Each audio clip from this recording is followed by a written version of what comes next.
from Studio B here at the Beach Street Yacht Club. This is quite a show. We're going to be talking about the America's Cup, so if you don't want to hear about the America's Cup, go someplace else, because that's what we're going to be talking about today.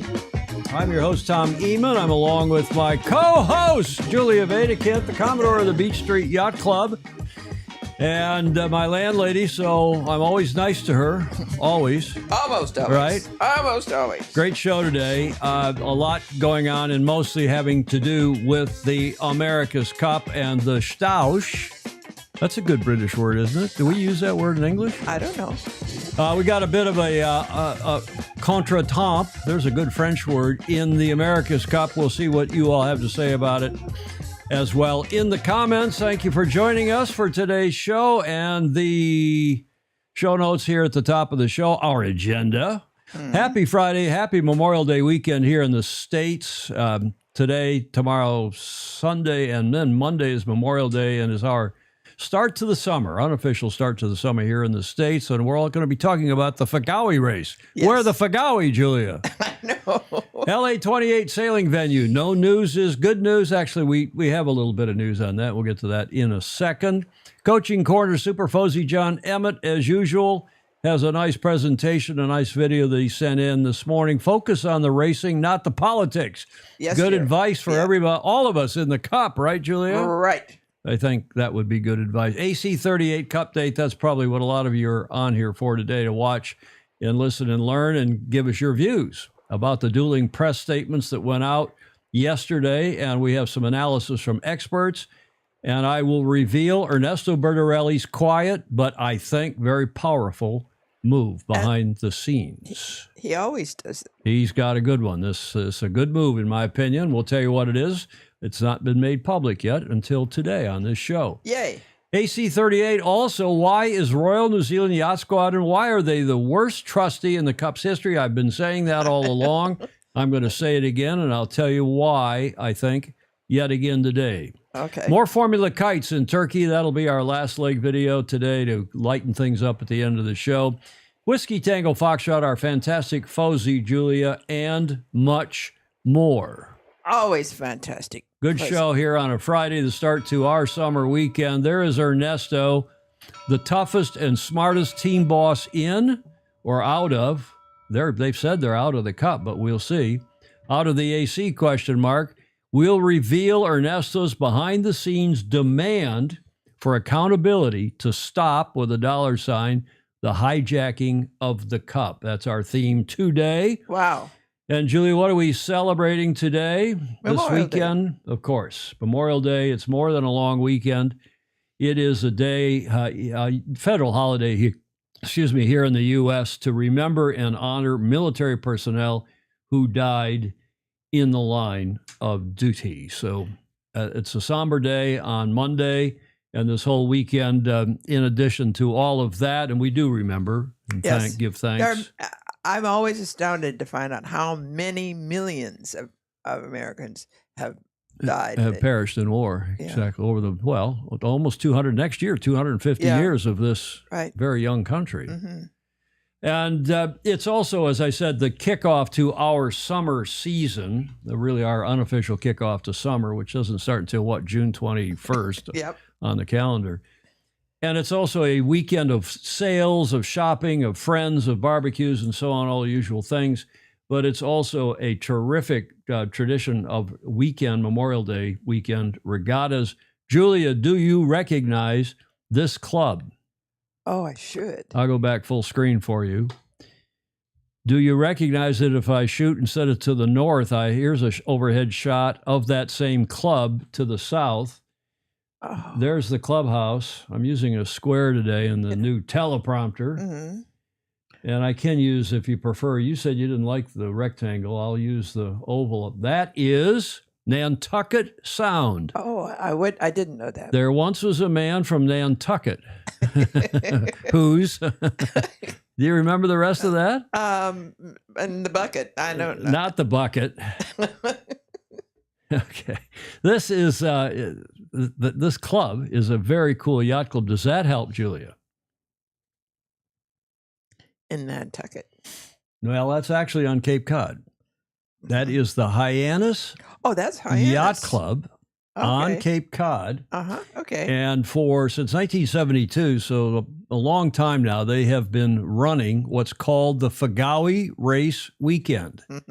It starts tonight with a welcome party. They're going through the registration machinations now, and then the 54th edition of the Fagawi Race starts, the welcoming party tonight, and it starts then tomorrow. It's mostly a big boat. Well, it's a big boat. I think J22s are the smallest boats permitted, maybe J24s.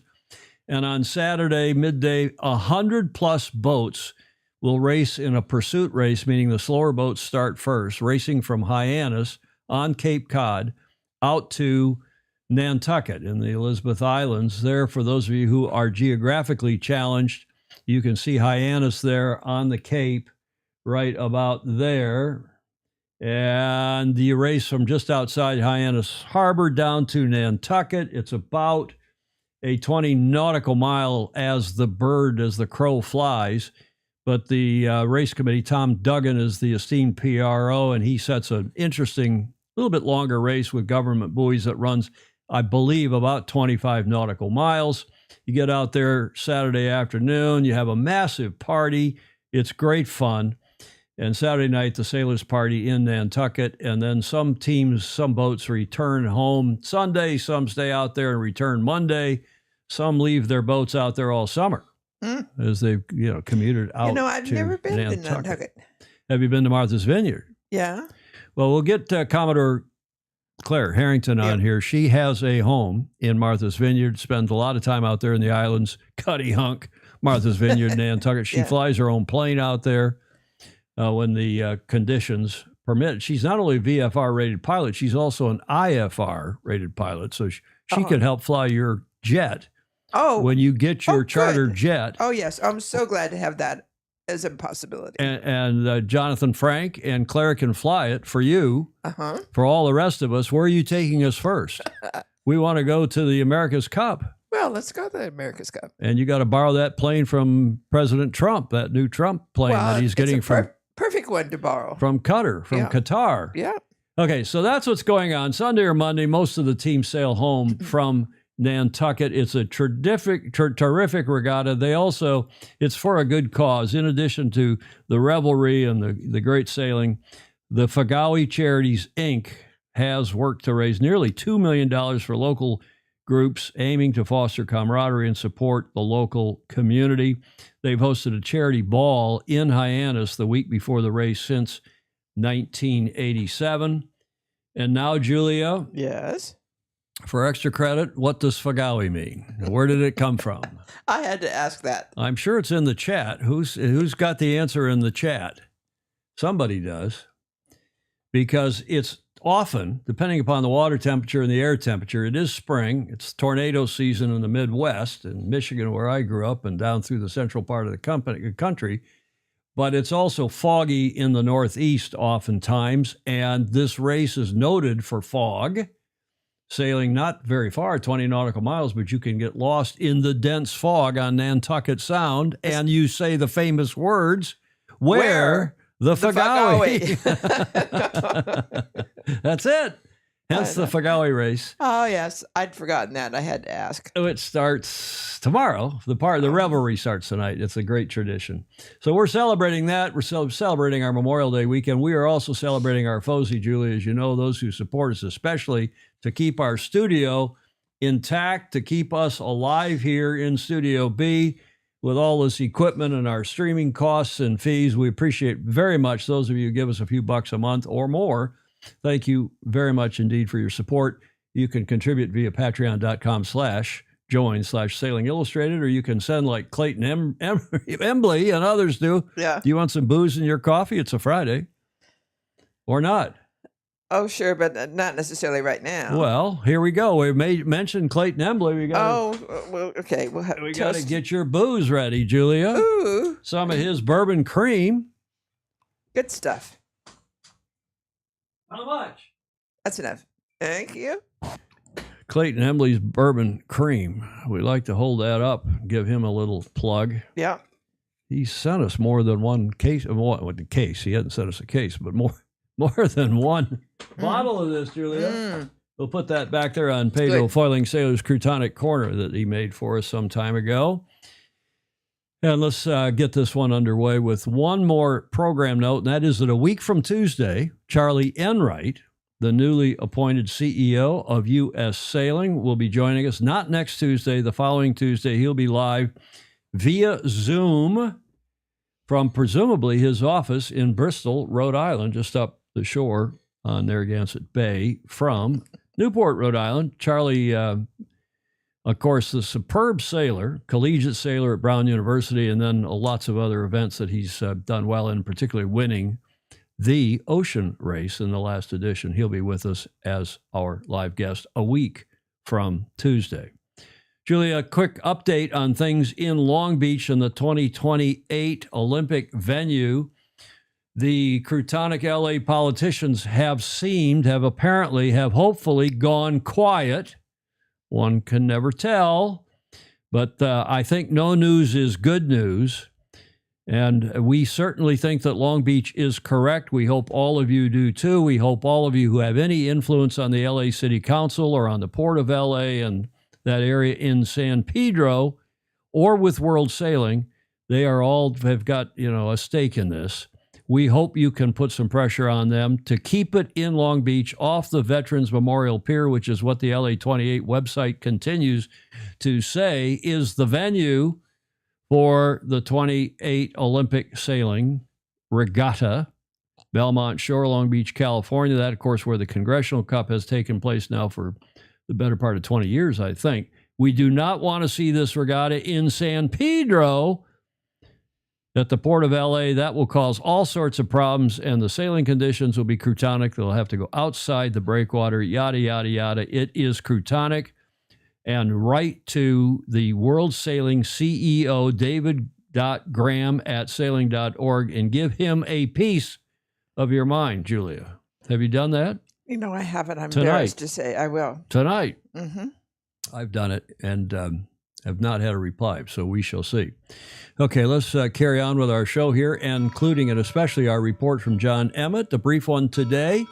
And he's moving around. He was taking a ferry somewhere. I'm not quite sure. Maybe he's on, or maybe some of you will know as we get John Emmett's regular report.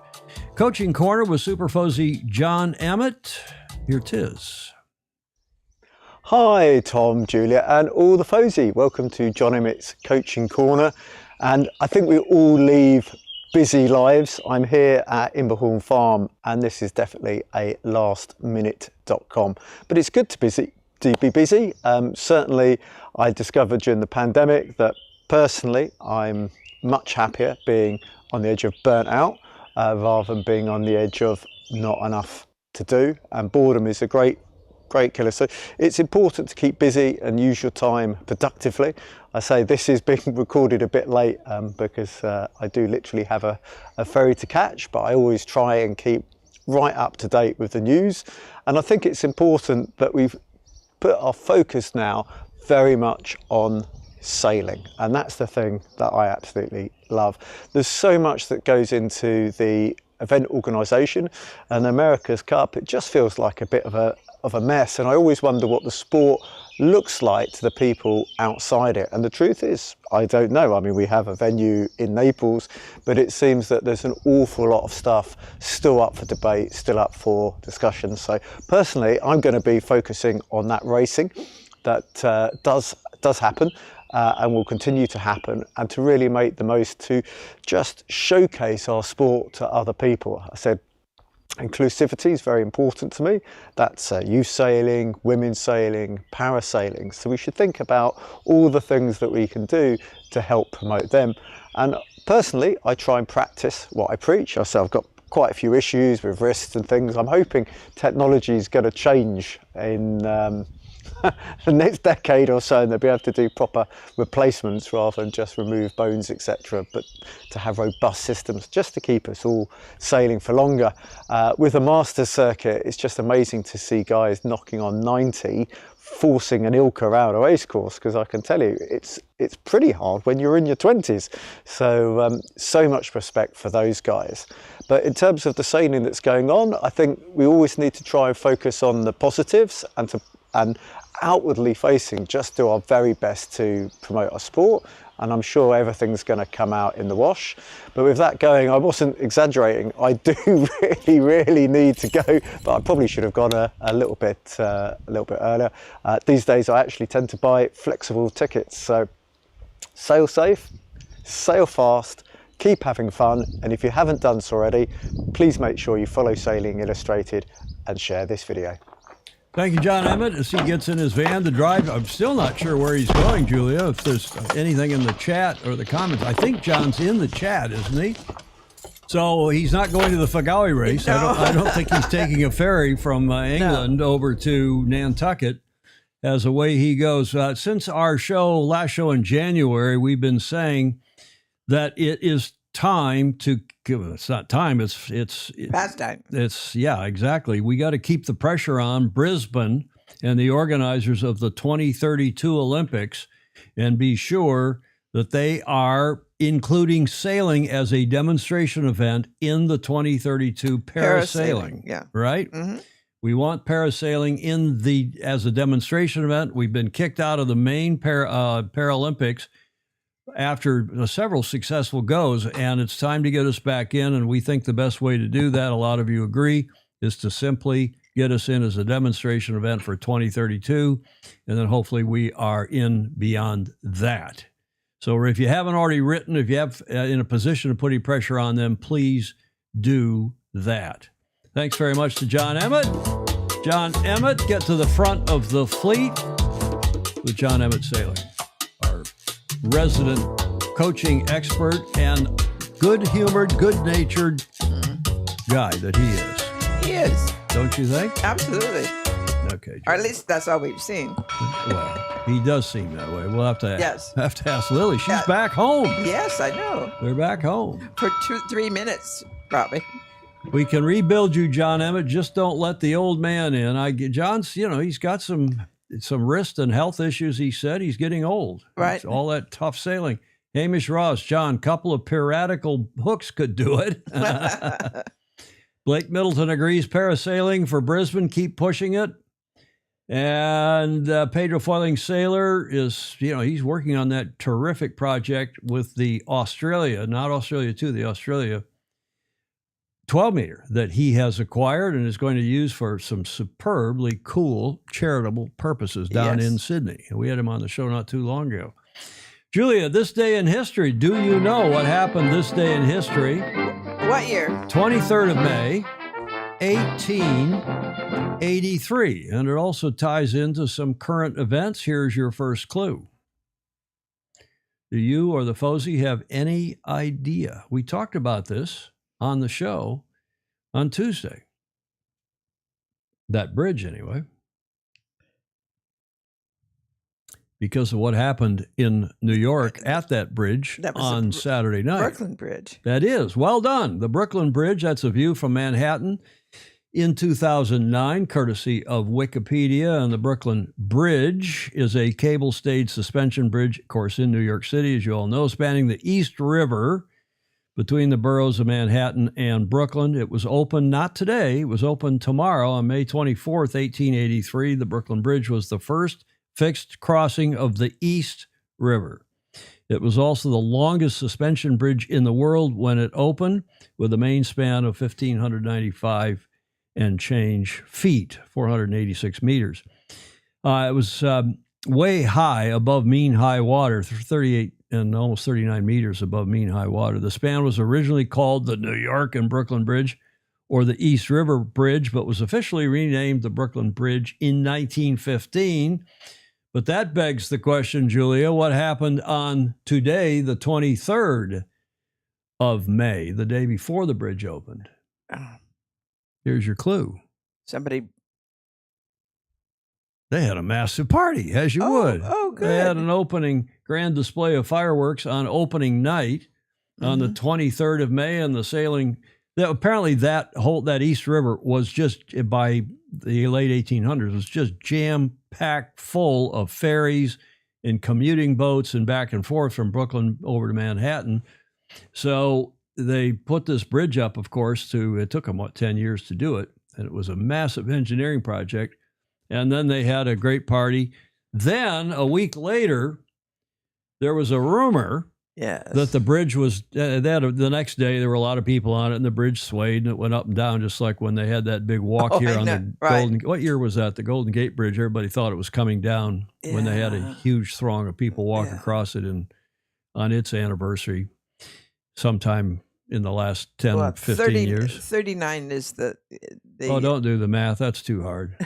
But and then as Rhode Island, look at this, Rhode Island Rover. Clever people on here. Apparently the people were so worried about the bridge not being safe that they got the circus to bring circus animals, and they put elephants and other big animals on the bridge. And this is like 9, 10, 11 days later to show the public that it was safe to go across in your motor cars and beyond. I don't think there were very many motor cars at that point, but there were trains and carriages and horses and what have you.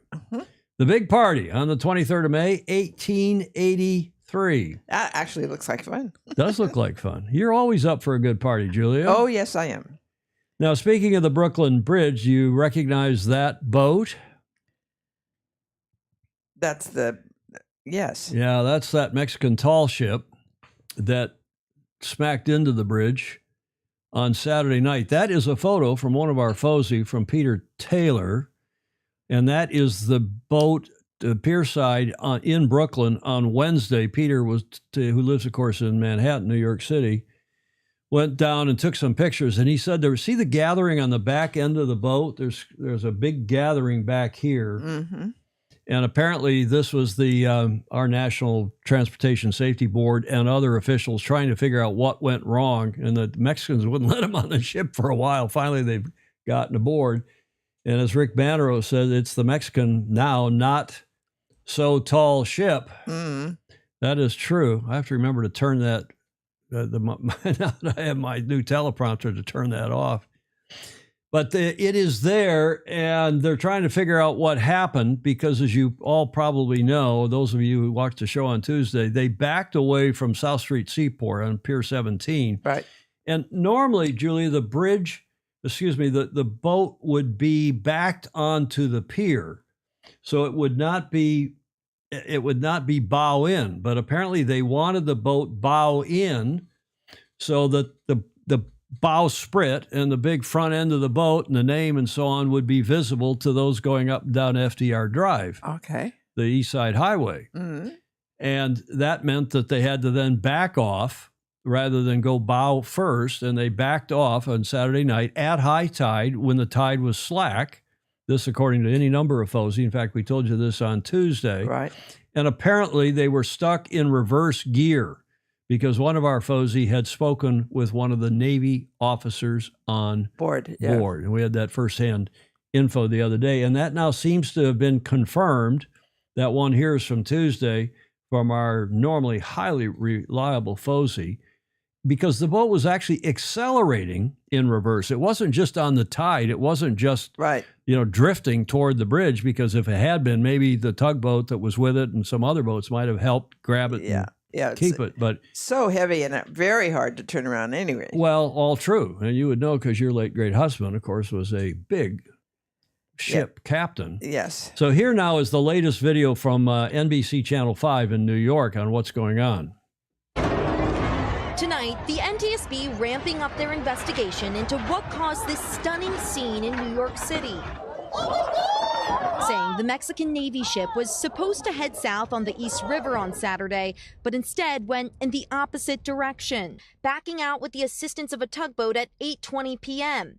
A call for help came in at 8:24, and 45 seconds later, the ship's first mast struck the famed Brooklyn Bridge, according to investigators. As the ship was backing out of the pier, it was going about 2 to 2.5 knots.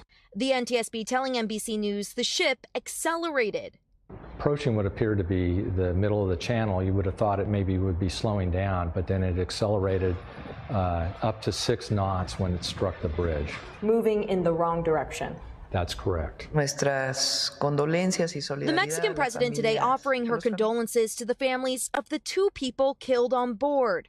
Both had been standing on the upper yards of the ship, according to the NTSB, as part of a tradition when the crew sets sail.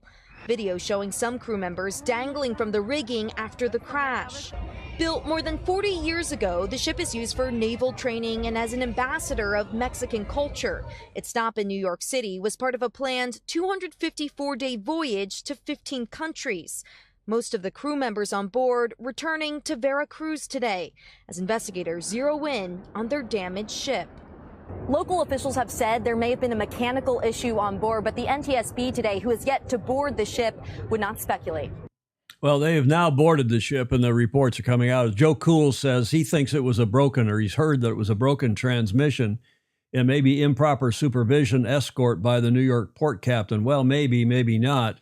But the fact remains the boat did back off the dock, and either the command was given, go forward, and the down below in the engine room, they put it in reverse.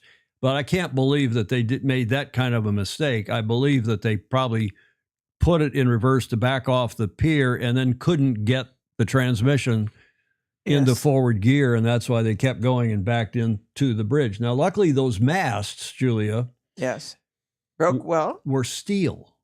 They were not wood, and a lot of reports were that they were wooden masts, and I had heard, but as a couple of you referred to this, there is some guy who's a shipping expert that has a YouTube channel, and he's been quoted in some of the mainstream news and YouTube and some of the video reports. But he also confirmed that the masts were steel, and had they not been steel, it could have been a lot worse, because just the very top broke off and the rest of them stayed intact. And when they're wooden masts, there's a lot of staying and a lot of shrouds back and forth to keep the wooden masts up in one place. And it could have been more than just 2 people that lost their lives in the 20 or so, as if that's not tragic enough. So what was the boat doing in New York? Well, it's on this tour, as you heard in that news report, and it was headed to Iceland.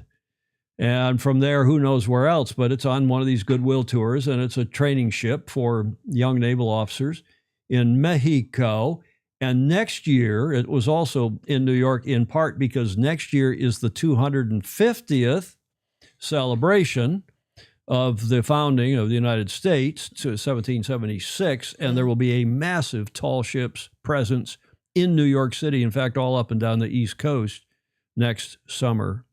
2026. You get your jet fired up, Julia, so we can go there. Yes, or either that or Conrad's old school ship.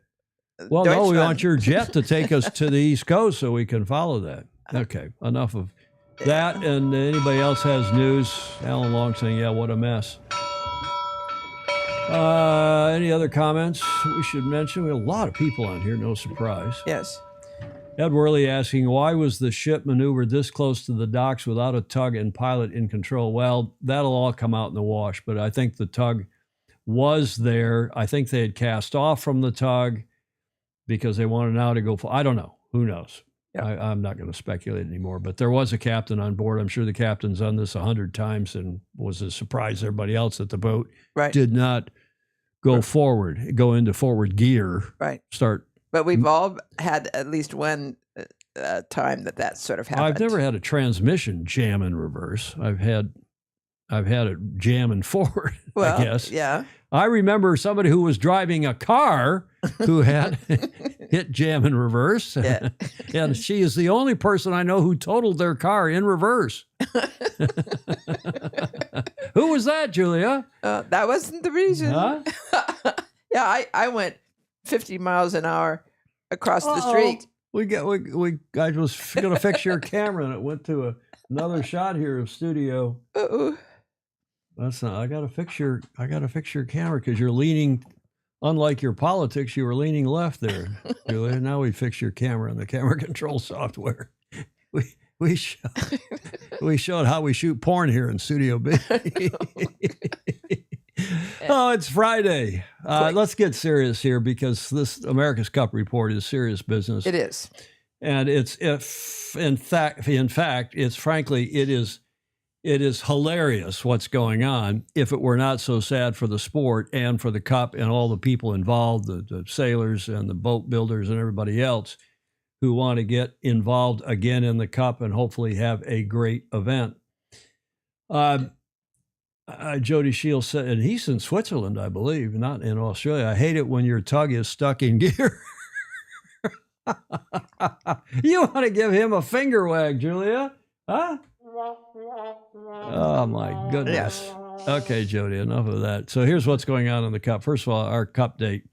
Just to repeat, especially for those of you who maybe weren't with us on Tuesday, Italy is, in fact, last Friday, when Italy is hosting the Louis Vuitton, they're the title sponsor, the title partner of the next Cup, the 38th America's Cup, in the city of Naples, Italia, Napoli, in 2027. 2 years from now. It's a short period of time. The government of Italy, and it was really the central government in Rome as much as the local government, maybe more so, in conjunction with Team New Zealand and the Royal New Zealand Yacht Squadron, are pleased to announce Italy as the host country and Naples as the host city for the venue for the LV 38th America's Cup to be held in the spring and summer, meaning this time of the year, of 2027. So that's only 2 years, 24 months, Julia, from now. Yeah. Now, something you haven't seen is this nice poster that came out, this nice graphic that came out from Luna Rossa Prada Pirelli, and that on top, I'm reliably informed by daughter Meg, who speaks Italian, having gone to uni in the Italian part of Switzerland. Naples is unfurling its sails. We'll host the America's Cup, and of course, this is Grazie Giorgia, that thank you to Georgia, who is the primo ministro. Thank you, Meg Eamon, for that. They're thanking her, Giorgia Meloni, who is the Italian prime minister. There's some other news. Thanks to Stingray, we are learning that this is in today in La Stampa, one of the big national newspapers in Italy, America's Cup 2027. That headline roughly says, and correct me those of you who speak Italian better than I, it's been 176 years before we have a woman aboard, which is, as Hamish Ross and others will remind us, not exactly correct, but it is now a requirement in the protocol that we have now all, I'd seen the draft myself because it was leaked to me some weeks ago, but there's now a requirement that each team carry a woman on board and a ute as well. Good. So that's what that's in reference to. And then we've also learned in that La Stampa article that there will be two presentations about the Cup, one coming up on this coming Monday, the 26th, in Rome. They will be celebrating with the Minister of Sport and in the presence of the Prime Minister, the naming of Italy as the host of the Cup. And then on Wednesday morning, the 28th, 2 days after that, next Wednesday, there will be a great presentation of the 2027 America's Cup, the edition, in Naples at the Castle. So we shall see how those come off. And thank you to Stingray for letting me know that just before we went to air. Now, we've already told you about Pirelli since this venue announcement. Pirelli, who was thought to be out, we'd all heard we're not going to renew with Luna Rossa. They have renewed. And Pirelli is once again partnering with Luna Rossa for the 38th America's Cup. There was an announcement earlier this week. Pirelli is once again partnering with Luna Rossa for the 38th Cup, joining the Italian Challenger as the official sponsor and technical partner, supporting the team in developing cutting-edge technological solutions. The reason this is important, of course, is that they are hitting the proverbial ground running. Yep. They've got their technical partner back. They've got their design team intact. They've already splashed one of their small boats, the AC-40 or the AC-40. And they are also saying in this release that the new alliance between Luna Rossa and Pirelli will center on virtualization, a methodology. I think it's methodology. Methodology. There we go. Excuse me. Methodology fine-tuned by Pirelli in Formula One that helps reduce development times, the use of physical prototypes, and environmental impact. This approach also allows the sailing team to predict the behavior of materials designed together under the typical loads and stresses of high-performance yacht racing. Welcome, AI. Well, that too. So in addition to LRPP now, as we'll go back to calling them, the French are not in, but they say that they welcome the Vineyard decision, that is Naples, Italy. It'll make it easier, they say, for them to raise money. This is Stefan Candler, who is the chairman and co-CEO of that team, the French team from last time, and he said, we already knew the boats would be AC-75s. We now know where and when the competition will take place. We therefore have acquired, unlike other editions where a blank page had to be handed out, meaning they now know 3 of the important things. They don't really know the class rule, but they do know it's continuing in AC-75s and in Naples at 24 months from now. On the strength of this announcement, this was earlier this week, we will be able to concretely move forward on the search for funding with our partners so that a French challenger is present at the oldest international competition and can battle to report. I think something was lost in the Google translation. Represent this prestigious trophy in our country is probably correct, but it's a little tortured wording. We will be able to concretely move forward on the search for funding with our partners. So they don't have money. They got to look for money, and no doubt they will. Hopefully they'll find money and they'll be involved. We shall see. David James across the bridge from us here in Sausalito. It will be interesting to see how Pirelli does in the Monaco F1 this weekend. Yes, it will. Any other comments, questions? Stingray is saying, what if these presentations look like clown shows if Athena doesn't sign off on it? Well, I don't think Athena's going to sign off on it in the next 3 days. So I wouldn't say they're going to be clown shows, but I think it does put a bit of rain on that parade. Hamish Ross is reminding us that that's not the one. It's Susan Henn who's being celebrated, I think, in this year's America's Cup Hall of Fame. It's just above that, yeah. This year's America's Cup Hall of Fame inductee, there, he said so, is Susan Henn, was the first woman to race in the match in 1886. Well, thank you for that, Hamish. But it is a new now requirement. This is the first time that there will be a requirement that there be a woman in the crew of 6 on board the AC-75. Some other stuff, we'll tell you about that. But what did happen this week was more than some raining on the parade. There is considerable upset within the Cup community over the lack of transparency. That has been the code word. That's the word that got repeated all over the place in these press statements by the Brits and the Americans, and picked up in all the articles. We'll tell you about that now.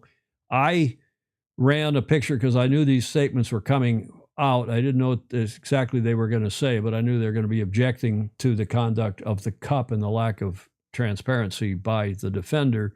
So I ran this picture on my Facebook page Wednesday night. That is, of course, the Royal Yacht Squadron in Cowes with a big blast off one of their starting cannon. And that gave you all a clue. If you want to know, my cover page on my Facebook cover photo is usually a clue to some breaking news or soon to be breaking news, what I call tomorrow's news today. That used to be my nickname in the syndicates because it was part of my job as the Minister of External Affairs, was to tell the team tomorrow's news today, tell you what was going to happen. Well, sure enough, that the statement started coming out early, first thing, 0500 our time on Thursday morning, 8 in the morning in East and a little later in England. And that first statement came from Athena Racing. I'm not going to read the whole thing, but Athena Racing, representing the Royal Yacht Squadron as challenger of record for the 38th America's Cup, is concerned by the ongoing lack of transparency around the recent announcement of a host city for the Cup 2027 and the impact this is having on the main goal of negotiating a fair sporting protocol. That was Thursday morning, the start of the dueling press statements. Then an hour or so later, New York Yacht Club put out a statement saying over the past 7 years, we've competed with pride, purpose, and perseverance. You talk about alliteration. Yep. Pride, purpose, and perseverance in 2 editions of the America's Cup. It has been an honor to represent the New York Yacht Club and the United States on the global stage in one of the most storied competitions in the sport. This from their team, American Magic.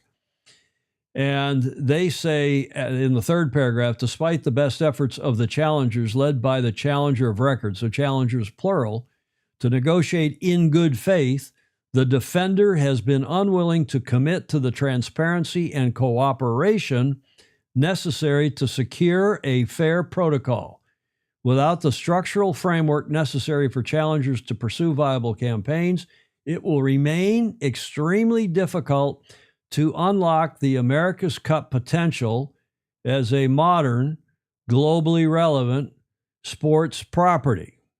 Or so they said in their statement, also issued Thursday morning. And then a few hours later came the statement from Emirates Team New Zealand in response to Athena Racing and American Magic. We'll cover that in a moment, because I'm going to run a good video about all these statements. Meanwhile, the press picked it up, and right away, Sir Ben, in fact, this morning, these came out, but they were on the websites last night, of both the Telegraph, Ben Ainslie's team, accuses America's Cup rivals of lack of transparency. Defenders Team New Zealand have picked Naples to host the event in 2027, but challengers are in the dark over key details, or so it said in the Telegraph this morning in print. It was on their website, as I said last night. Also, the London Times, the America's Cup risks delay as Ben Ainslie accuses the Kiwis of unfair advantage. It's not the first time there have been headlines like this in the Cup, and it probably was not going to be the last time. But it is interesting to see that 2 of the big 3 teams, Olingi's already gone. They've already said they're stepping down. Ineos, which had split from Ben, as you all know, and Sir Jim Ratcliffe, he pulled out. And there's been a lot of angst behind the scenes, Julia, as you know. We've been talking about it not only on this show, but privately. Right. A lot of angst between the challengers, including the challenger of record, trying to get some kind of a deal that they thought was fair and proper. Now, are they bluffing? Are they trying to get the defender to move a little bit in the direction they want on some of these issues? Yes, for sure. But I think the defender has really taken a huge advantage. They've really given themselves even a bigger advantage than any defender I can remember in memory. Because remember, again, all this is supposed to be taking place in 2 years' time. So let's talk some more about that in a second, because there's one more article that came out. This was yesterday afternoon here in the States. The Associated Press, the wire service, ran this headline and a short story with it. An America's Cup without an American boat? American Magic says it may not sail in Naples. So that was the headline that got, okay, it's clickbait to a degree, but it's also true. It's also true. And I had to think about that and say, oh, you know what? They're right. And I went back and I made a list in my book all the way back to 87 and said, could this be true? And I mean, you can see I made my list up there at the top, and who were all the teams involved. Well, New York was involved in 83 and up through 83, and then they lost the Cup, and then they've been involved either New York or St. Francis or Golden Gate or other clubs in the States have all been involved in every Cup since, one way or another, and including the 2 deed of gift matches, 88 and 2010. So that headline has, some validity, and it got a lot of people's attention here, at least in the States. There is no stipulation that there be an American. There's none. Yeah. And it may be the case. If American Magic, New York Yacht Club, I can't imagine anyone else now. If New York doesn't go in, New York Yacht Club, I can't imagine anybody else from the States trying to go in, though maybe you, Julia, the Beach Street Yacht Club. Oh, it was with my 747. You've got a jet. Yep. You could, Let's race the jet. Well, I don't know about that. So let's talk about you. There are a lot of questions pouring in here. I don't want to get into the details yet But we will in a moment. Let me lay some more groundwork here for you.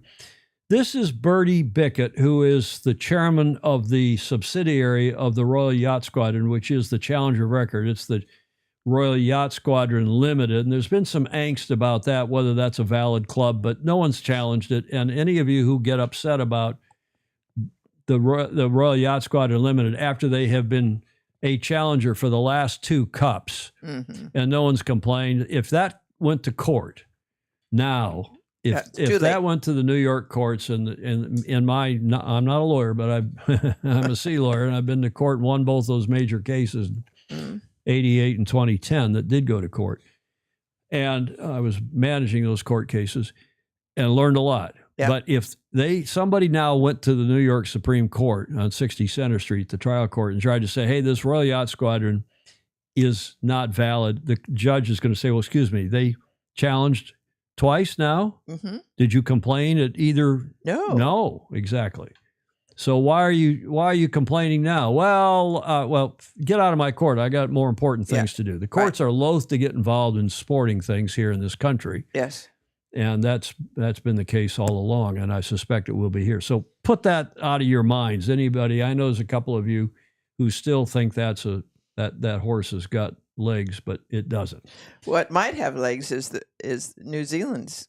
Well, that's another issue, and we're exactly right, Julia. We're going to come to that. So that's Birdie Bickett being interviewed, I think, in Barcelona after the last cup. Now, Magnus the Magnificent, our dear friend, in his Rule 69 blog this morning, he wrote a derisive post about the yacht clubs and about particularly the 2 yacht clubs that have raised objections to the transparency, to the protocol, to the venue, etc. And his title was Much Ado About Nothing, today's Rule 69 blog post on Substack by our superfozy Magnus the Magnificent, hence MTM, Magnus Wheatley.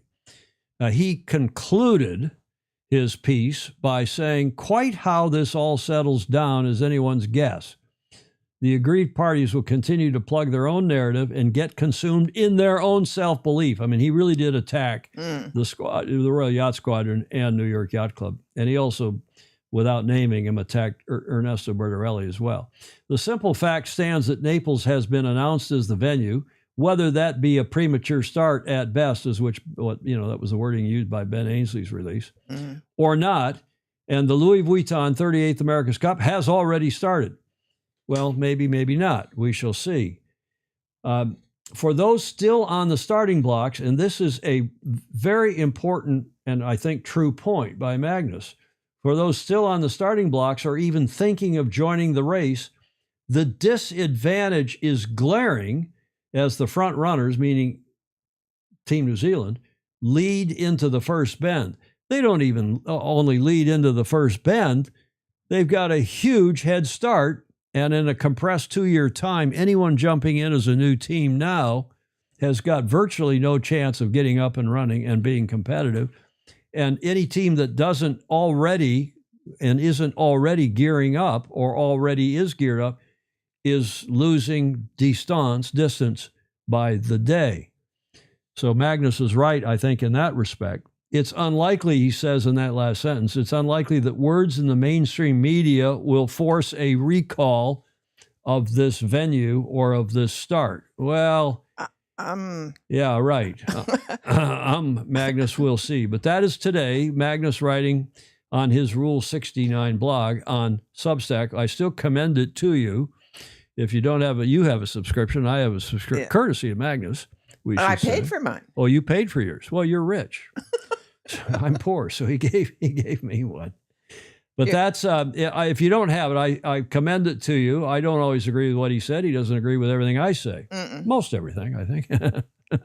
But he is he's a keen observer of the passing scene of our beloved sport and writes well. Very well. And whether you agree with him or not is not the point. Now, I have found a video that explains this whole S-fight better than me sitting here blabbing on and going in and reading all these releases and explaining what's going on. This is Matt Sheehan on his YouTube channel for Planet Sail. It's a 6-minute video. I didn't run the whole video, but The opening part of it, I think, is quite informative. Have a look.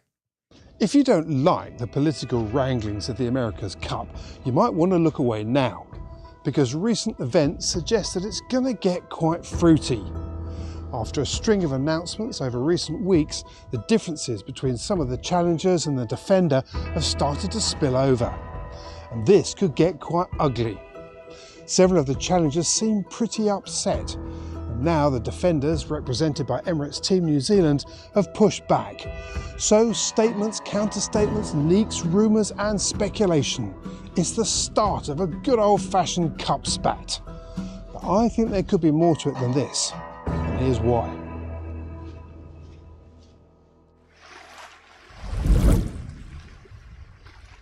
It is a fact that the America's Cup often starts well before the boats meet on the racecourse. Like it or not, the Cup is an arm wrestle from the minute the challenge is made. Getting the upper hand means doing all you can to shape the rules, and this time around the process started with something else. A new collaborative agreement between the challengers and the defender to, as the Kiwis put it, strengthen the future of the America's Cup for the benefit of the event and all future teams. We now know that the agreement is called the America's Cup Partnership and detailed in the draft protocol. That all sounded good, but then there was a statement posted on social media that the Swiss team, Alinghi Red Bull Racing, had decided to, in its words, begin to properly disband the Alinghi Red Bull Racing team. They said they wanted to work together with the defender, but were unable to reach an agreement with the Kiwis about the future of the event. Grant Dalton didn't seem to agree and went on local TV to say that his intel was that Alinghi was still hiring staff. So who was bluffing who? Then came chatter of a British-Swiss alliance. That seemed pretty weird too. And then the announcement of the venue, Naples in Italy. All seemed good again. But now we know that the British, represented by Ben Ainslie's Athena Racing, were pretty hacked off. In a statement they said they were concerned by the ongoing lack of transparency around the recent announcement of a host city for the Cup in 2027. They said a venue was usually announced after the protocol had been agreed and published, not before, and said that there were financial and organisational obligations as well as potential liabilities, making its disclosure fundamental to teams' participation and commitment to the 38th America's Cup.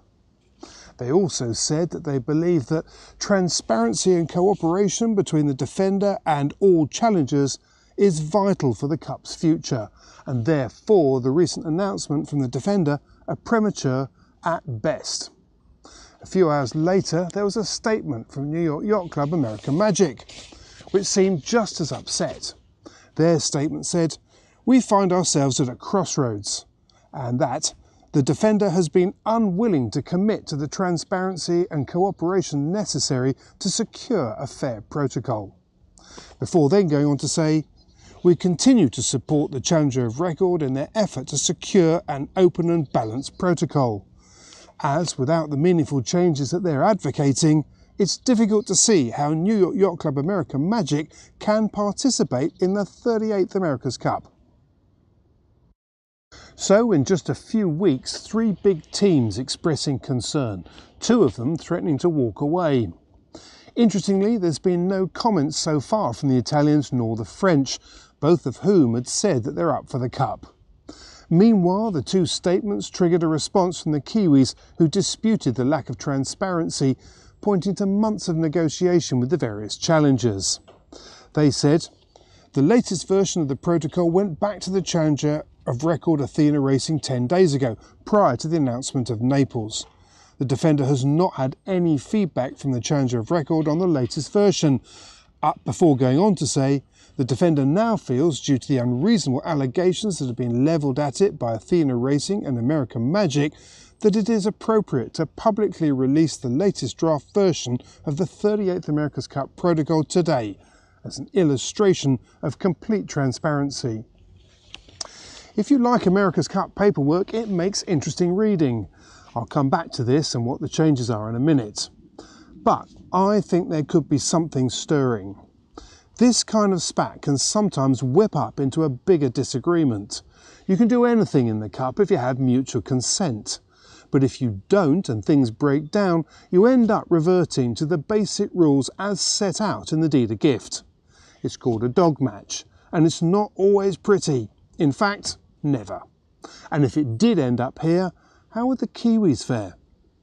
I've no idea, but I've watched two and both were desperately one-sided affairs, and they certainly weren't friendly. The last one was in 2010 between Alinghi and BMW Oracle Racing. Alinghi were the defenders, and they lost. But what if this apparent challenger collaboration was actually about persuading the defenders that they didn't hold all the cards this time? I don't know, I might be barking up the wrong tree, but it feels like we've been here before.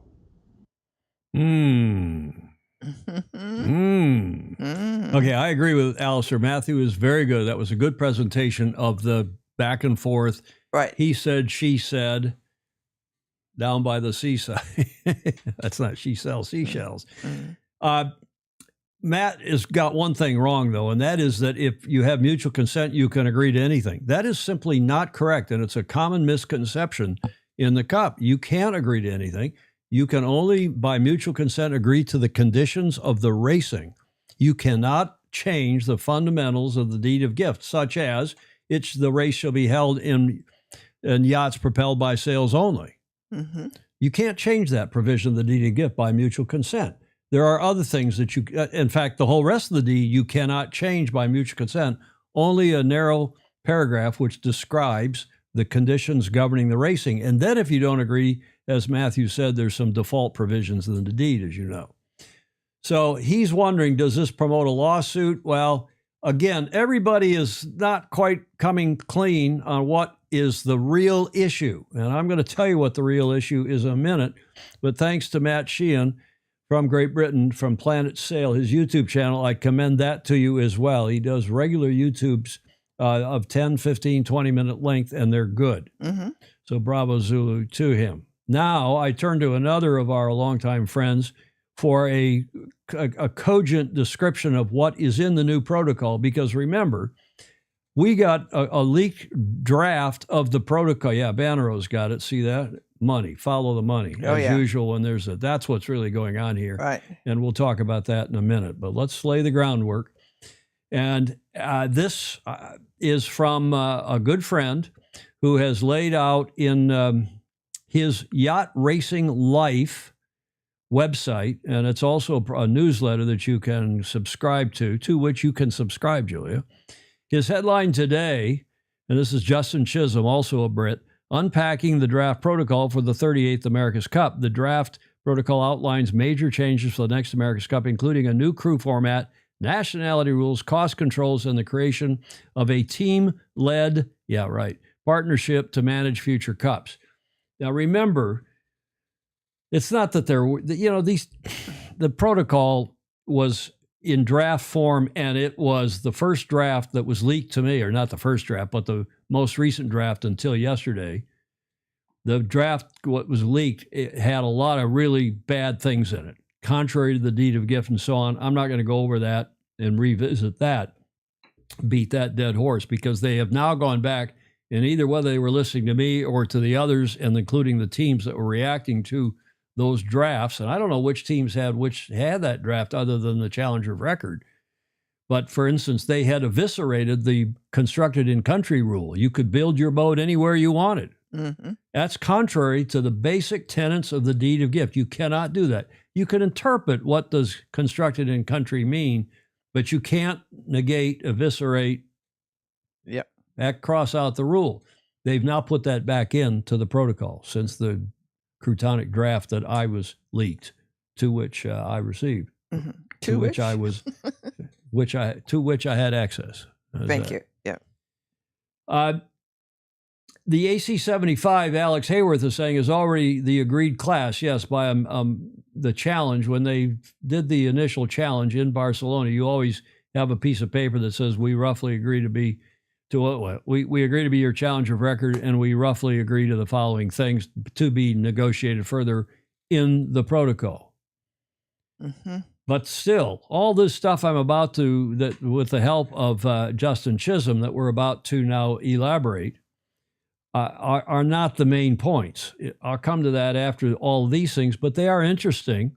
Some are good developments, some are questionable developments, some are probably not such good developments. The main one, perhaps, is the introduction of a new America's Cup partnership. Now, Justin says this appears to be a framework agreement between the competing teams that will take responsibility for organizing the 38th America's Cup and, significantly, future cycles of the America's Cup. Once formed, the ACP will take over responsibility for AC 38 from the presently named and operating AC 38 Event Authority, which is effectively, as Justin points out, Emirates Team New Zealand. This is planned to happen as quickly as after June 30th. Well, all the key decisions, and this is what Ben Ainslie's upset about, if that partnership is going to run the Cup, why has the venue already been chosen? And why has the venue deal already been done? And where is all that money from the venue deal going? So that's what Ben is objecting to. All commercial rights relating to AC 38 on a worldwide basis are vested in ACP, effectively giving the competing teams a slice of the event's financial pie. Well, that's not anywhere in the protocol. All it says is we'll create this ACP, and we, the defender, will decide how it is organized, along with the advice of the challenger of record, how it's organized and who gets what. And by the way, the title sponsorship has also already been arranged. That is Louis Vuitton. How much money was involved in that? And where'd it go? Exactly right, Julia. Good thing you're here. You're better than Ed McMahon on The Tonight Show. Okay, so that's the first point, and is probably the basis for the main, the lack of transparency with this so-called ACP, which looks to a lot of people like, like fake news. Because will it really ever have any teeth? Will it happen? And if so, will it have any teeth? Proposed new crew format. Now, this is interesting. This has not been but then this is a big deal, and it's not been approved by the defender. The first thing we see in this draft protocol, the latest draft protocol, which is now public. I don't know why they didn't make this public all along. I don't know what they're hiding behind, except they don't want croutons like me opining on it, I suppose. Yeah. This has not been approved by the defender and will be the subject of further discussions. Here we are 2 years before the Cup, and we still don't know if this rule is going to be in or not. And if I were a team, I'd be bloody upset too. The proposed format calls for 6 sailors, one of whom must be female and one must be under 25 years of age. I think most people will think this is good, but maybe not all. There's some problems with it, but let's not worry too much about some of these details. This next one is huge. No manual power generation will be allowed, with the cyclers being replaced by battery capacity designed to mimic the cyclers in terms of average and peak power output, as well as the effects of fatigue. Now, the Kiwis have been, obviously, they're writing the class rule. Nobody knows what's in the class rule, not even the challenger of record at this point. They've been doing design studies, thinking about this, designing to it, or at least doing draft designs to it since 7 months, since Barcelona, or, after they took a break. Now, this is stored energy to run the entire boat, not just the things below the water. It's to run the entire boat. Is this a boat in accordance with the deed of gift, which is propelled by sails only? I don't think they're talking about stored energy running a propeller. I don't think that's the intention here. But they're going to run winches to control the sails. They're going to run hydraulics with battery power to control the sails. The batteries are going to run the gecko arms up and down. Battery powered sailboats. How sporting. Okay, that's a big deal. 2 years before the Cup. And the team's just now finding out about it because they forced, with our help, actually here at Sailing Illustrated, the release of this protocol. The sailor nationality rule. Okay, 2 non-national crew members will be allowed in AC-38, provided they did not participate for another team in AC-37. All other crew must be nationals of the country. So, and that's defined also in the protocol that you got to have a passport, you got to have yada, yada. That's boilerplate more or less by now. But this is the Burling rule. And I referred to this in my rant when I saw the draft protocol some time ago. So if Pete Burling, for example, had dual passports like Tom Slingsby does, if he had both an Aussie passport, a Kiwi passport, and tell me what, an Italian passport, he could have then sailed for the Italians, but not under this rule because he sailed with the Kiwis in AC-37. He can't sail with any other team in AC-38 unless... Even if the team wants him. Yeah, even the team wants him. So some people are calling, because they assumed that he was going to Alinghi, they were calling Alinghi Burlinghi. I heard that from Magnus last night. But other people are saying that Luna Rossa, Prada Pirelli, are going to hire Burling as a coach because he can't sail. Now, he can train against them, but he can't sail in the races. Now, I've talked to a few lawyers, including one or two of you on here. There are right-to-work rules in the U.S. and in New Zealand and in Australia and in the EU. And stopping somebody from being able to earn an honest wage with a rule like this is really difficult legally. And we'll see. We'll see. The Burling rule. Okay, again, AC-38 regattas. Okay, there's going to be some preliminary regattas. Apparently 3 of and they're going to be in the AC-40s. Apparently these will be held 3 next year in 2026. And then the format for the Challenger Selection Series and the match is the same as last time, meaning the group stage, which is round robin, a knockout match in the semifinals between the top 4 teams, which cannot and will not include Team New Zealand, but they'll be in the earlier round robin stage like last time. And that matriculates on up to the match. And that is 24 months from now, maybe even earlier. I mean, spring starts, tell me when. What's this? March 21st, right? Is technically spring. So we could already be 2 months into the Challenger Selection Series, depending upon when they decided to start this. Right. Okay, so it's the same format. Youth and women's, I think those regattas were popular. I think they were good for the Cup. Bravo Zulu to Grant Dalton for putting them in, making them happen in the AC-40s. They are apparently going to happen again. The AC-38 entry period, again, I've read the protocol and I wouldn't be running this stuff if I didn't agree with it. And thanks to Justin Chisholm, I think he's done a good job summarizing this. The entry period will open June 1st of this year and will close August 31st.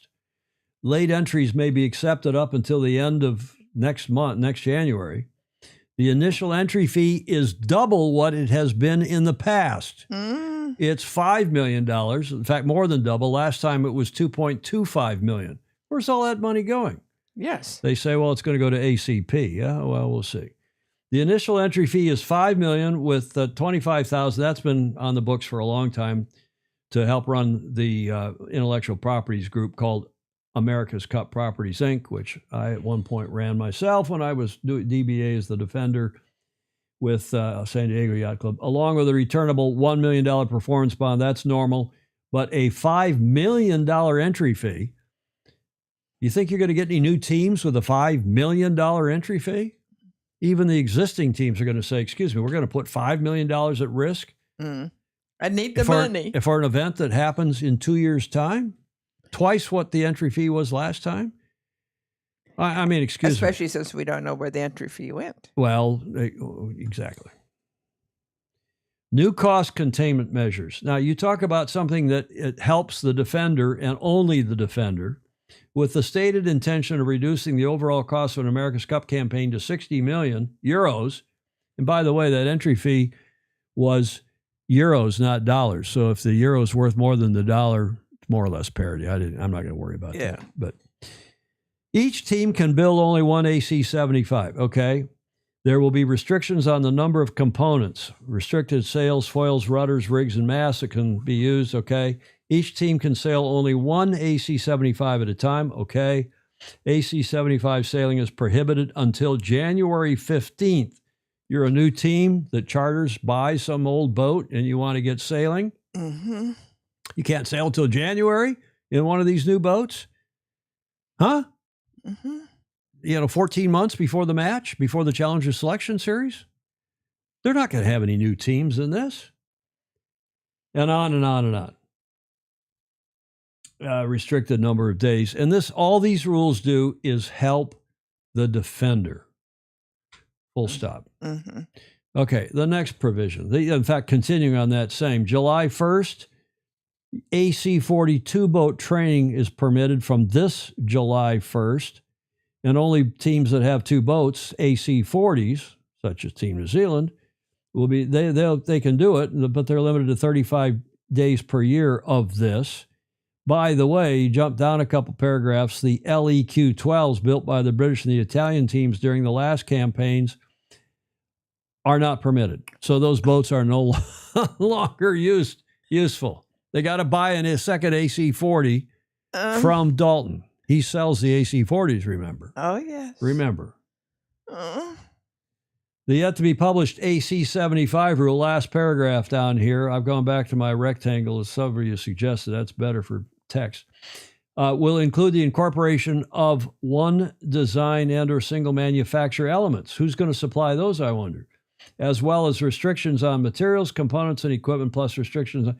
Here we are, less than 2 years before the Cup class rule, which Team New Zealand has been working on and knows what it's going to say, but the other teams don't. You think the other teams are upset? Well, now maybe you know why.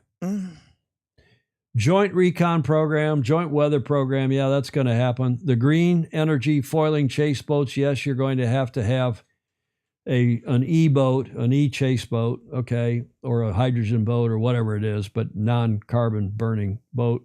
And wind limits confirmed to be the same or roughly the same, 6.5 knots at the low end and 23 knots at the high end. That summary thanks to Justin Chisholm of Yacht Racing Life. Any questions, Julia? Where to begin? Well, but wait, there's more. Because as I said, I've gone through the protocol with a fine-tooth comb, and I'm not going to go through the gory details with you. But I am going to show you a couple of things. So if you want to grab this down in a replay or otherwise, or even now, here is this so-called America's Cup Partnership, ACP, by the founding teams. And the founding teams are teams that are in this time and agree to be in next time. You can't tie the hands of teams going forward. You can't tie the hands of the defender going forward if that changes. I mean, you can't.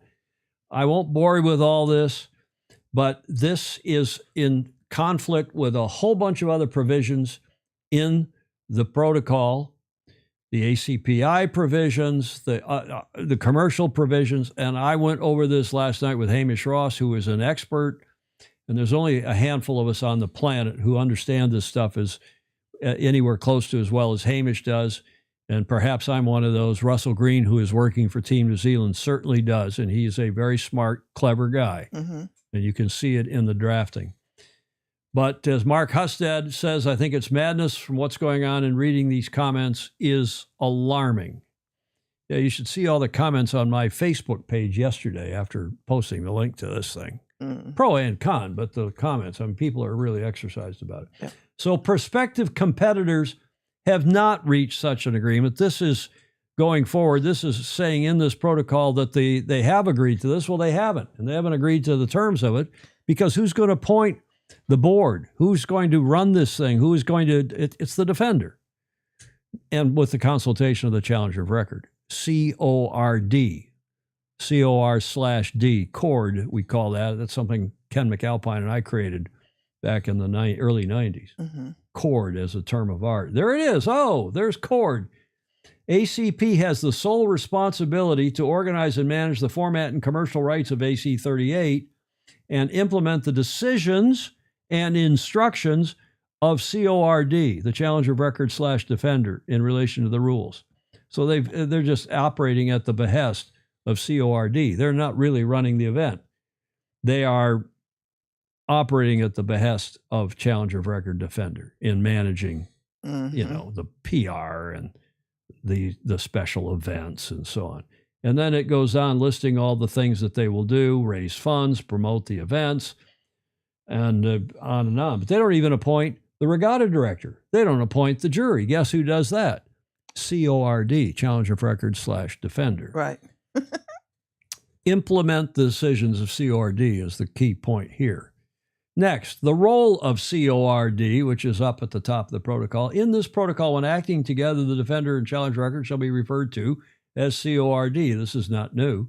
But look at the responsibilities that are retained, the authorities that are retained by CORD. All of this list. So the ACP isn't, they have virtually no power except to run press conferences in the media center and yada, yada. Mm. I mean, excuse me. This stuff is really hard if you're not familiar with it. And if I hadn't been dealing with this stuff for the last 40 years, I couldn't tell you about this. I couldn't read through this and parse through it. How do you expect other people to do it? Some AC partnership, basically the defender with the challenger of record, but the defender retains control. And of course, the challenger of record is saying, in the person of the Royal Yacht Squadron and Sir Ben Ainslie, they're not listening to us anyway on any of this stuff. Right. And that's why they issued that statement yesterday, followed by the American Magic statement, New York Yacht Club. Appointment of regatta director. You think ACP is going to do that? No, CORD is going to jointly appoint the regatta director. I wonder who they will report. Well, you know, and that means that's fine because they'll get hopefully Ian Murray again or somebody equally good, and Ian's fine and independent. The other regatta officials will be appointed by CORD and engaged. Talk about splitting the responsibility and the authority. In this first paragraph, Julie, you're a headhunter. You understand how this works. Mm. They will be appointed by CORD and engaged by ACP. Mm-hmm. And CORD may agree to remove and replace such officials, not ACP. ACP is a checking account and, running media and PR stuff. Mm-hmm. Some AC partnership. Defender, as I assert, retains control. Mm-hmm. Finally, the challenger of record, appointment of the initial challenger of record. This is contrary to the deed of gift. That's been done. That's the Royal Yacht Squadron / RYSL Limited. Doesn't matter what that horse is bolted. Withdrawal of the challenge. If, and a lot of people suspect the RYS Limited will withdraw because Ben doesn't have any money and he's lost Sir Jim Ratcliffe. And if he withdraws, who is the replacement challenger of record? It's appointed by the defender. It's not the next in challenger. It's not somebody who submits a challenge or is about to submit a challenge. It's somebody from among all the challengers that the defender chooses. And they'll say, hey, are you going to agree with me on this, that, and the other thing? I'll appoint you challenger of record. Excuse me. Excuse me. Mm-hmm. Deed says the next in challenger, not the defender appointment. That's my shorthand for these pages. And I just have excerpted some of the things in the protocol. I haven't had a lot of time to go into great detail, but I did read it very carefully last night. And you can tell I'm grumpy because I haven't had a lot of sleep. Mm-hmm. Bottom line for me, this is my statement. I've read the protocol. I've read what Richard Gladwell, he had a great long piece about it this morning. I've read Magnus. I've read Wheatley. I've had private consultation with team reps, talked at length with several reps from several teams. I've talked to other experts on the deed, history, protocol, class rule, etc. Everyone is missing the point, except one of the experts I spoke to at length last night. It is not about the arcana. It's not about the arcane provisions of the protocol that we've just talked about. That's not what it's about. It's about the money. Follow the money. Mm-hmm. That's my statement. You can quote me, and that is what the problem is here. Now, Alinghi, they've said nothing publicly. They withdrew. They say, we're out of here. We're not part of this. So that's why we're not saying anything, because we're not involved. So what is Ernesto really up to? Is he holding back? Is he wants to be involved if he can get a fair deal? Is he really hiring people, as Grant Dalton has suggested, that he's not quit. He's just really trying to bargain, and you saw some mention of the same idea from Matt Sheehan. Matt Sheehan in his YouTube video. So, what's he really up to? We're going to tell you what he's up to. This guy, as I said in the cover slide today, is arguably the smartest, probably not even arguably, the smartest, toughest team leader. Dalton is smart, and he's tough. But he, Ernesto, rather than issuing a statement yesterday, sent a private letter from his yacht club, Société Nautique Genève, to the Royal New Zealand Yacht Squadron, demanding an accounting of the revenue and expense of AC 37. Mm-hmm. He's following the money. He and the other teams, without saying it in so few words, they're hiding behind the words transparency and lack of cooperation, the other side. What they're all upset about is that during AC 37, a whole lot of money went into a big black bag, as one of my friends said one of the Fozy, in fact, said last night. And where did that money go? Well, it went to fund the defender. How much of it went where? How much of it went into Mr. Dalton's pocket, for example? That's what they're upset about. That's what they want to know, because there is no accountability. There is no transparency. There is no accounting of the AC 37. This is Barcelona. Now they're getting ready to do AC 38, and as Ben Ainslie said, they've already done a venue deal. We don't know what's in the venue deal, who's getting what money. And they've already done a sponsorship deal with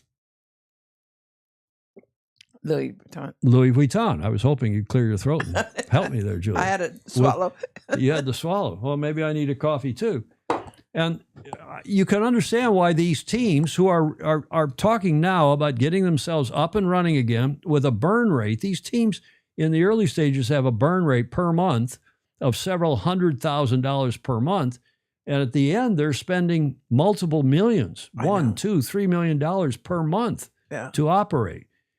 And you expect a guy like Ernesto or Doug DeVos or Sir Jim Ratcliffe or anyone else Ben can get lined up to help support him. You want to know what and where. So they want to know.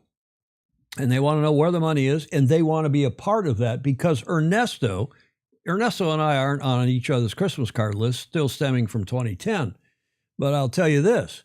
The guy, and I was negotiating the protocol on behalf of Golden Gate Yacht Club. I was in Geneva every other week negotiating, and Hamish Ross was part of the Alinghi team. This was leading up to the 07 match. So this is after Ernesto won the Cup in 03 with Russell and Co., SNG, Alinghi, and now the Cup is going to be in Valencia. They ran a proper 60 cities in Europe bid for the right to host the event, and Ernesto chose Valencia. Yeah, maybe he got some private consideration from the Valencia government and the Comunidad, meaning the region. I don't know. That's another issue. But what he did do was put together an organizing committee. That was one of his high school buddies that was running it, Michel Bonfou. But he was okay. And he was tough. I was tough. Ernesto was tough. Dyer Jones was the regatta director, came in, did a good job at kind of mediating all this. And we'd meet in Geneva and we'd hammer this stuff out. I'd go home, call Larry, call my boss then, who was Chris Dixon, and we hammered it out. And one of the things that Ernesto did is he said, I'm going to raise a lot more money than anybody's ever done before through sponsorship, through the venue fee, through television. We're going to put it all into the pot. And I, as the defender, Alinghi, because we're in the match and we're half the game, we're going to get half of it, the profit, after we run the event. And we're going to run a really tight, inexpensive event. And it's not going into my pocket. My team will get half of it. And, of course, Ernesto's funding the team. So it's defraying some of Ernesto's out-of-pocket expenses, some of whatever money he's raised for the team. The other half will be split between the challengers. And whoever is the ultimate challenger in the match wins the Challenger Selection Series, and that, of course, with Team New Zealand. You'll get a big chunk, and I think it was $10 million if you got to the match. That's real money. That has never happened before. Hasn't happened since. And then the other challengers, if you're in the finals of the Challenger Selection Series, which Luna Rosa was with Team New Zealand, you get a little more. And if you're right down to Shosaloza and plus 39, they all got a piece of the action, thanks to Ernesto and his team and all of us pitching in. And then this argumentation from the Kiwis saying, oh, the challengers have never had so much say. That's complete crock, because I chaired a thing. We formed a thing. In fact, Hamish Ross and I formed it. He was doing legal work for Alinghi, a thing called the Challenger Commission.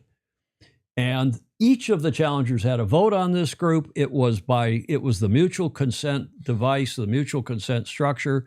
I chaired it for a year, and then we turned the chairmanship over to another team. In the second year and the third year, yet another team chaired it. So you couldn't even say that we, Oracle, BMW Oracle, whatever we were called, or Tom Eamon was controlling, only to get the thing set up, because I had been doing the dirty work, all the detailed scut work, negotiating back and forth. I was living in Hamburg, Germany, so it was easy to fly over to Geneva and do this. So this model worked. By the way, the old model, even before that model worked, which was that the defender ran the match. They paid for the race committee. They raised some money, whether it was in Newport, whether it was in Perth, whether it was in San Diego. The defender ran the match. The challengers ran their own selection series, hired their own people, raised their own money, and the television revenue was split. In fact, then ultimately we merged the whole television production. That model worked. It was simple, clean. No arguments, fights about anything. Oh, there were fights, but nothing major. This model is a mess, in my never so humble opinion. So what the fight is over is money and accountability of the money, and specifically, how much money did AC 37 make, and where did the surplus go? That's what Ernesto's upset about. That's what he is trying to find out now from Royal New Zealand Yacht Squadron, who you will recall is the defender trustee, not Team New Zealand, not Grant Dalton. Not Team New Zealand, not Grant Dalton. I'll tell you one more thing, and that is that in the long history of the Cup, Julia, Alan Bond, after he won in '83, tried to make a lot of money from the Cup by he was going to do a big land development north of Perth called Yanchep Sun City. And he got the land. He was going to build a city. He was going to move his university, Bond University. He was going to run the Cup there. He hoped in perpetuity, and he was going to make a lot of money. Who stopped him? The defender trustee, Royal Perth Yacht Club. And they said, no.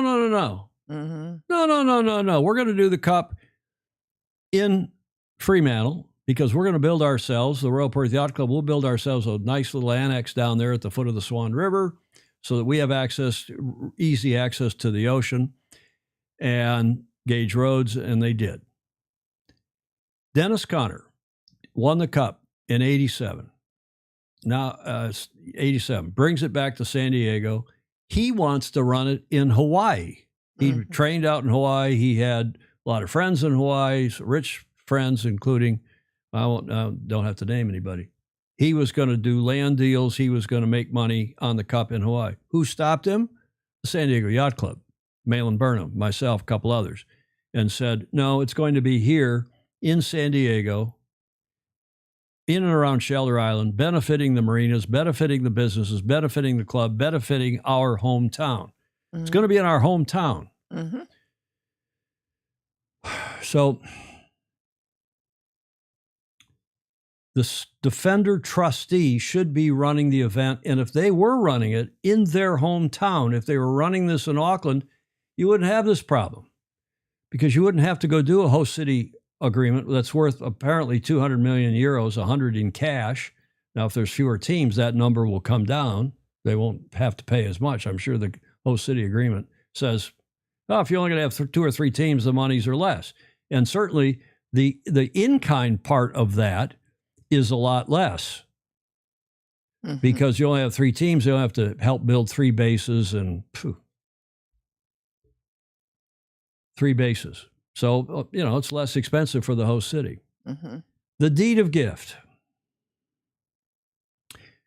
was finalized 5 years after in fact, 6 years after the Cup was won by the Yacht America. They came back. The owners of the America mucked around for 6 years. Finally, on 8th of July, 1857, so just short of 6 years, they deeded it to the New York Yacht Club as a perpetual challenge cup.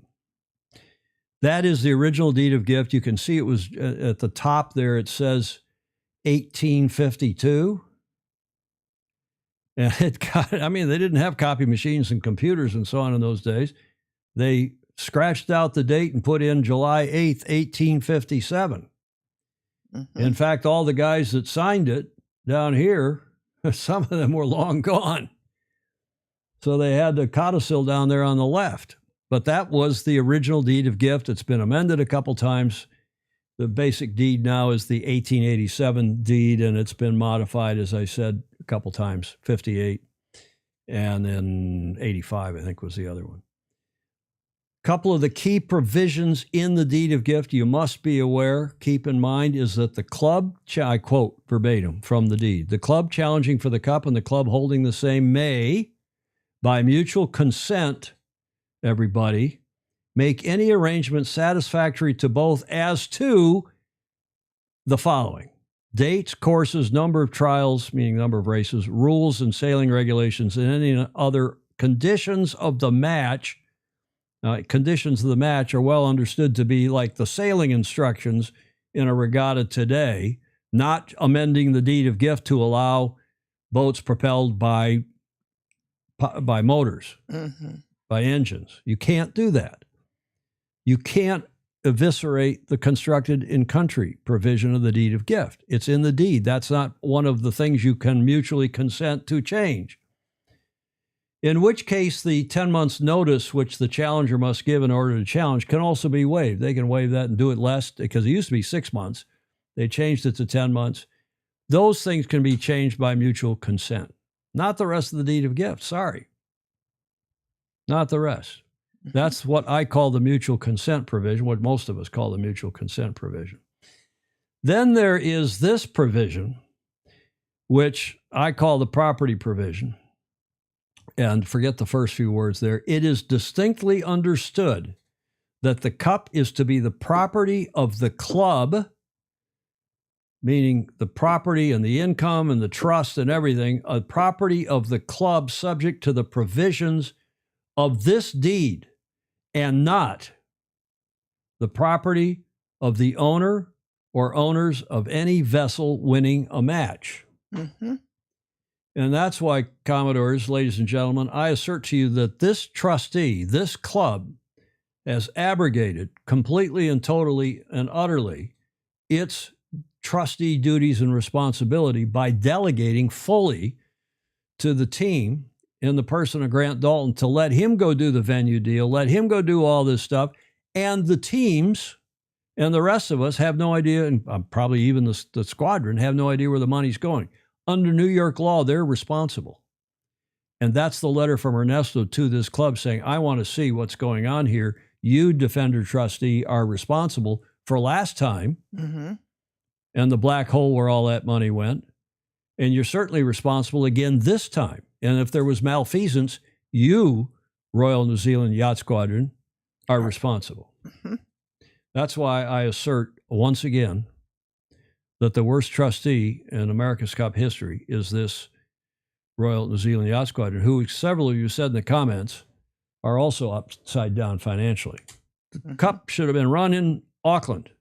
And if they'd run it in Auckland, and remember what New York used to do, Julia, after, in fact, before the match even happened in Newport, they would issue a thing called the memorandum, mm-hmm. which was we didn't have a protocol till 92, because that's what I called it, was Dr. Stan Reed from Royal Perth Yacht Club. I came up with that because it sounded like a good word. Sounded important. Well, it's stuck. I mean, it's been with us ever since. And it's appropriate. I wrote the first protocol, which was the mutual consent document. Yeah. And New York used to issue a memorandum prior to the match, and it was just simply called the memorandum. And it said, if we, New York, win, we intend to race in 3 years' time or 4 years' time or 2 years' time. We intend to race in 12-meter yachts. yada, yada, yada. Mm. And everybody knew what the deal was. Right then and there, before you even raced. Mm-hmm. So you could immediately decide to buy a 12 meter, an old used 12 meter. You could immediately decide what you were going to do and get going, get up and running. And no, here we are 7 months later. 7 months later, and these teams don't know what's going on. And they put out a protocol that they say, oh, well, here, we're finally putting out your protocol. Well, it's not even the final protocol agreed with the Challenger of Record, because the Challenger of Record doesn't agree with it. Yeah. And the final protocol even has provisions in it that the defender says, we haven't agreed to that yet, but we'll stick it in here for.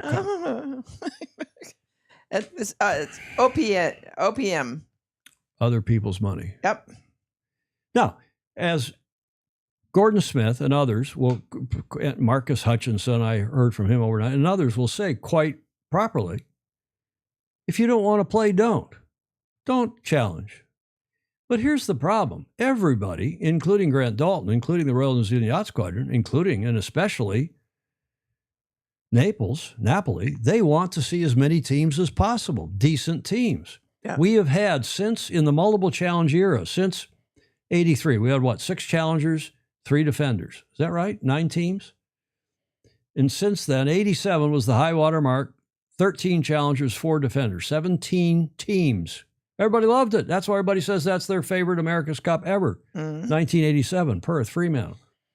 The events after that in San Diego, we had give or take 10 teams. The events in Auckland, 2000, 2003, give or take 10 teams. 2007, in Valencia, we had give or take 10 teams. I think it was 12, 11 challengers and a defender. I can't remember. Good stuff. And that's what people want to see. But do you think under these rules, under this protocol, under a class rule that nobody knows what the deal is, under a situation where the finances of what's going on and who is taking and pocketing the money is clearly not understood even by the defender, trustee. And they're responsible. So when Matt Sheehan says, Julia, there might be some more action coming here, I just have a bad feeling about this, he's thinking about what it felt like in 88 and in 2010 and how these things sometimes, go in different directions than you're expecting. Yeah. It wouldn't surprise me if this ends up being just a deed of gift match between the Italians and the Kiwis. Could be. What interests me as the history goes on is that it becomes less about sailing. Well, and generating power. We could have atomic powered engines. Yeah, but the Cup has always been about, as Ken McAlpine, who was the technical director of the class measure and so on for years, he said the America's Cup is the meanest, toughest, nastiest game. But it's the toughest game. It's the best game. Yeah, it's the best game, and it is. It's a tough game. This is not Sail GP, where Russell calls the shots, right? And you get a boat, and hopefully your franchise value is going up. I mean, some people say those Sail GP teams are worth $100 million. I don't quite believe that, but even if they're worth $10 million or $20 million. So, I don't know. And there'll be out-of-date win? Well, they got to, and I think Russell has moved aggressively with this latest wing deal. I mean, cleaning up the wings, fixing the wings. Maybe they've also fixed some cross beams because of the extra loads that these T-foils are putting on the boats. I don't know. But, they're going from strength to strength. They're going every month. They got a regatta. Right. That's great. And they've got a dozen teams, give or take. Okay. So that's what is going on. And that's why I tell you that the toughest and smartest team boss in or out of the AC is Ernesto. And I say we're not big buddies by any stretch, but I have full respect and admiration for what he is doing now in his behind-the-scenes demand for accountability to stop what I believe is the hijacking of the Cup, Julia. Yep. Okay, the questions and comments have stopped. Maybe people have just tuned out because they can't take this whole madness anymore. They haven't stopped. There's a lot of them in there. Any pressing questions or comments? We're an hour and 39 minutes into this show. There's the Naples clock, Julia. Oh, yay. Mm-hmm. Any other questions or comments? That's what's really going on. I suspect you'll have more statements. I think the challengers, there's this natural tension. The challengers want to play. The defender wants as many challenges as possible. The defender, I say they want to keep as much up close. They want to keep as much power and advantage as they can within reason. Let's see. Mark Husted says, in a dream world, my dream, it would be better on bigger boats with bigger crews, which supports PROs and amateurs, pros, I guess, not PROs, pros and amateurs, something to strive towards. Well, I think that's the other problem. The boats are an issue, and the cost, the expense of doing this, trying to if you put a $60 million campaign cap on this, how would you ever enforce that? We keep talking about that. We can't even find out where the money's going. How are you going to ever get that from all the teams? No. And it's too bad that the boats can't be reused. They're sort of dead after the match. Exactly. Okay, enough on the cup. Anything else on the cup? Jeff Ogle likes our lime green. Julia? Good. I can put a little mustache on you. Oh, don't move your head. Yeah. I was a kid in the candy shop when we were doing this. Yeah. On my I have a new screen that I draw this on, so I'm a bit of a one-arm paper hanger as well, but it is good fun. Thank you for that, Jeff. Mm-hmm. Okay, let's get to the last leg and wrap this one up. We're going to no doubt talk about this some more and see how this all evolves. I hope it doesn't go to court. I sincerely, seriously, and I honestly don't think it will. I do think that level heads, I think that calmer heads will prevail. I think sooner or later, Russell Green, who is the rules advisor, the legal counsel for Grant Dalton, I think they will come to their senses. I hope the Royal New Zealand Yacht Squadron comes to their senses and calls in Mr. Dalton and says, here, sit down here. We got a problem. We're financially, legally liable, and we don't know what's going on. You got to come clean. You got to tell us. But, I don't know if they've got the cojones to do that or not. I think they have to. Well, you say that, I say that, but talk is cheap, especially coming from us. Yeah, OPM. Yeah. Oh, other people's money. Okay, right. The last leg, Julia. A completely different topic. They're foiling boats, but this, I think the future of the Olympic kiting is in these foil boards. And they are running a Europeans in Turkey. We talked a little bit about it on Tuesday and ran a video, but I got their latest video. This is a cool looking class. Have a look.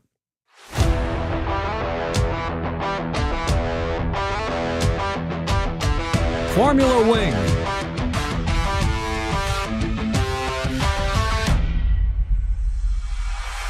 We've had intense blow-for-blow racing right from the start for the women and men riders in Urla, Turkey. Despite tricky winds and no racing on day 2, riders in the Dogus Marine Services Formula Wing Foil Europeans have been at each other's heels since the first grueling long-distance race on day 1. Matisse Guillot of France and Poland's Kamil Maniwiecki have been trading wins each day despite the constant pressure of young Italian Ernesto De Amicis, who led on day 1. In the women's fleet, Marc de Mange of Italy was clear ahead of the rest, dominating the opening races and pushing deeper into the men's fleet in the distance races where women and men raced together. Day 3 was moving day with a ton of racing in smooth turquoise water and gusty winds. The Matisse and Camille show was in full effect with the pair trading bullets all day with less than 3 points between them. The two even clashed in a pre-start incident that went to the protest room. Guillaume Maniwiecki headed into the Gold Fleet 1 and 2 with De Amicis and the rest fighting for scraps.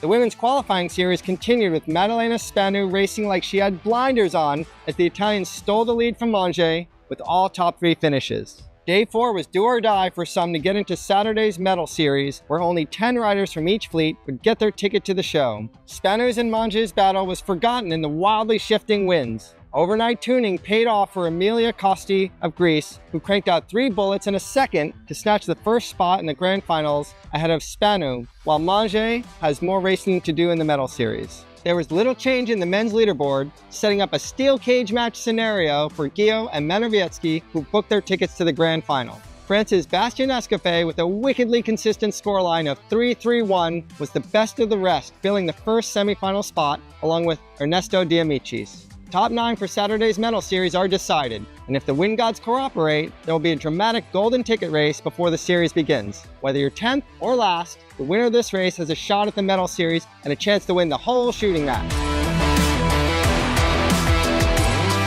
They're so much better than the kites. You know, the sail, the wing is in the same frame with the sailors, and you're not tangling the wires up like we saw in that kiteboarding video the other day where somebody got disqualified. They go around and mark together and their kite rounded on top of the other. They didn't even twist up. Their kite got interfered with. How do you control? I don't know. This is much cooler and no less an expert on foiling than Pedro Foiling Sailor. Says you are right, Tom.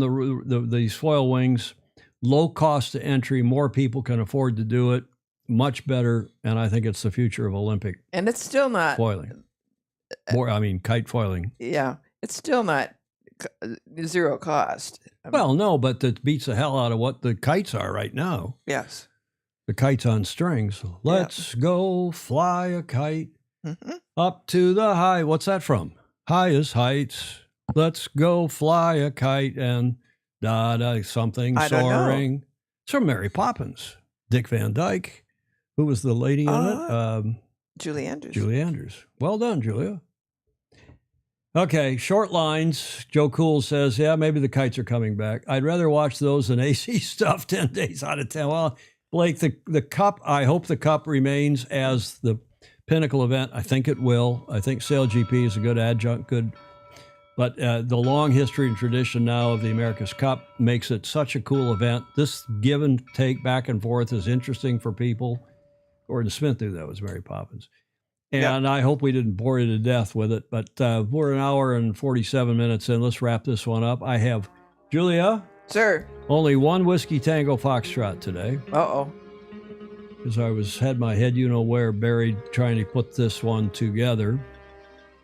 And this from the erudite progressive in Denmark named Gordon Smith. Yes. And I thought it was apropos today's show. Can you see that? It's simple, just a simple Rorschach ink blot test, Mr. Bromwell. So just calm down and tell me what each one suggests to you. And obviously the guy who's got that in his hands wants to wring the neck of the shrink.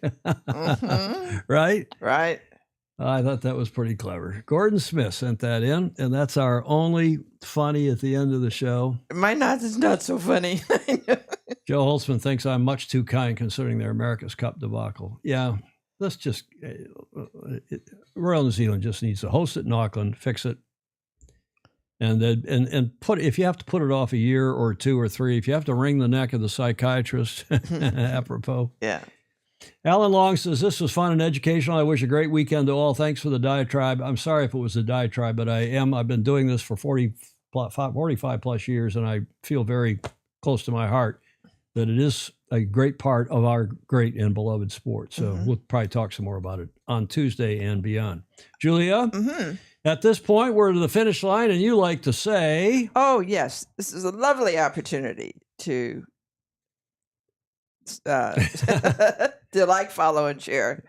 You got to decide which monitor it is. I know. Did you see the comment the other day when I had this new sky cam up here? Yeah. I called it the sky cam, and somebody said, no, it's the cleavage cam. I know. See that? When Yes. it's focused over there, and when it's pivoted over to you, Yes. it's the cleavage cam. Almost. You should be so lucky, I guess. Oh, exactly. Oh, we need a little stimulation on this show. Yeah. Okay, thanks everybody. Hope you have a great Memorial Day weekend if you're celebrating it here in the States. Comments are welcome, even in replay. Thanks to all of you who give us a few bucks a month to keep us on the air. This is viewer support. That's why I can say what I mean and mean what I say without worrying about what North Sales or Magnus has got to worry about what Grant Dalton thinks because he works for him. Yep. Ryman calls it the perv cam. I saw that. The perv cam. Thank you, all of you who do support us. Thanks to everybody who also gave us audio, video, and images for today's show. Julia, Yes. Any final thoughts? No, there's a lot to think about in today's show, and it ends up being very serious, and we have to remember to have fun.